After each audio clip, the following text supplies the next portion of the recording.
Imagine you're on the phone with your best friend, pouring your heart out, sharing everything that's been happening in your life.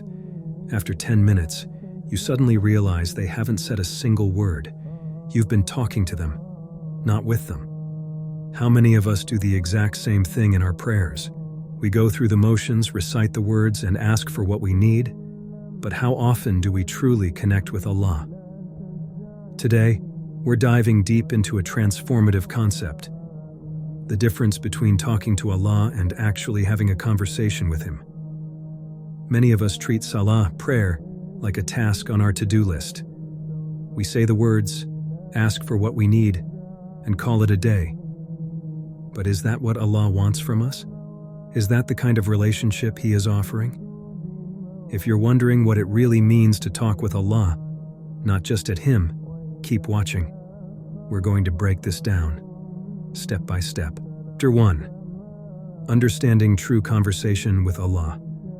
First off, what's the difference between talking to Allah and talking with Him? When we talk to Allah, we're basically reading off a shopping list. Allah, I need this. Allah, fix that. We say our prayers, make our du'as, supplications, and we're out. But talking with Allah is a whole different concept. This time we're not just speaking, we're listening. We're opening our hearts, not just our mouths. Now, what's stopping us from having these real conversations? Two big things: lack of focus and treating prayer like a checkbox. How many times have you caught yourself thinking about other things while you're praying, or rushing through salah just to tick it off your to-do list? I've been there too. When we're not present in our prayers, we're building a wall between us and Allah. But here's the thing: Allah wants us close. He says in the Quran, "And we have already created man and know what his soul whispers to him, and we are closer to him than his jugular vein." Quran 50:16. Think about that. The jugular vein, it's right there in your neck. Chapter 2. The power of presence. The key to talking with Allah is being present. Imagine trying to have a conversation with someone who's constantly looking at their phone. Frustrating, right? That's what we do when our minds wander during prayer.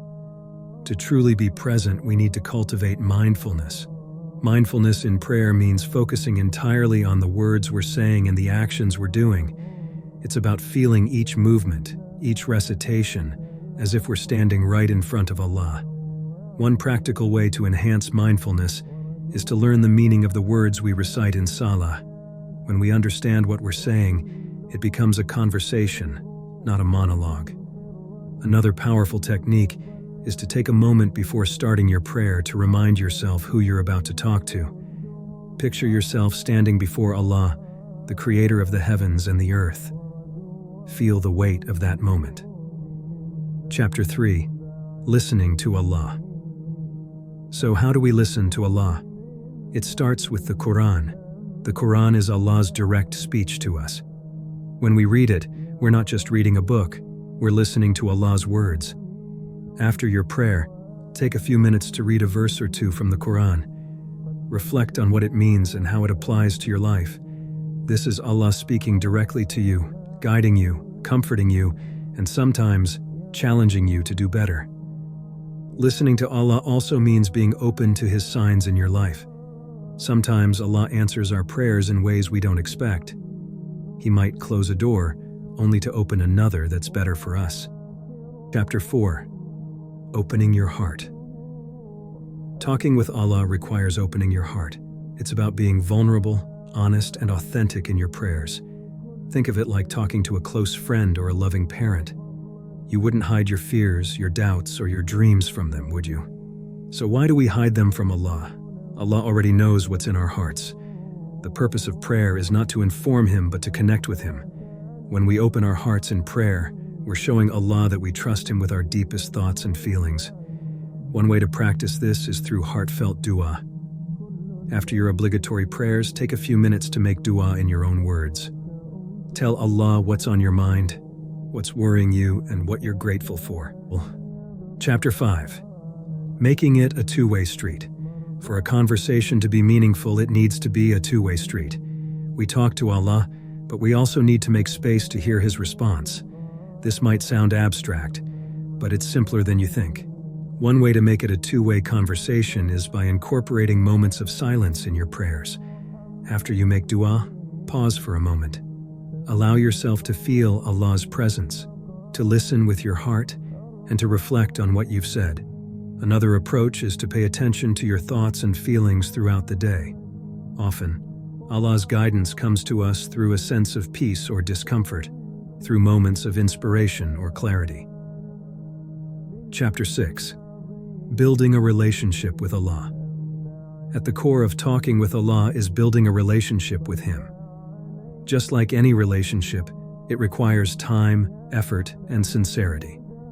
Think about how you build relationships with people. You spend time with them, you share your thoughts and feelings, and you listen to theirs. The same applies to your relationship with Allah. Make time for Allah in your daily life, not just during prayers. Talk to Him throughout your day. Share your thoughts, your joys, your worries. Thank Him for the good things, and seek His help with the challenges. Building a relationship with Allah also means getting to know Him better. Learn about His names and attributes. Reflect on His mercy, His wisdom, His love for His creation. The more you know about Allah, the deeper your connection with Him will be. Chapter 7. The rewards of talking with Allah. When we start talking with Allah instead of just to Him, amazing things happen. Our prayers become more meaningful, our hearts feel lighter, and our relationship with Allah deepens. We start to feel Allah's presence in our lives more vividly. We notice His signs, feel His guidance, and experience His peace. We realize that we're not alone, that Allah is with us every step of the way. But perhaps the greatest reward of talking with Allah is the transformation it brings within us. We become more patient, more grateful, more compassionate. Our hearts soften, our spirits lift, and our faith strengthens. Chapter 8. Making the shift. So, how do we make the shift from talking to Allah to talking with Him? Here are some practical tips. Set an intention. Before you start your prayer, set a clear intention to connect with Allah. Remind yourself why you're praying and what you hope to achieve. Slow down. Take your time in prayer.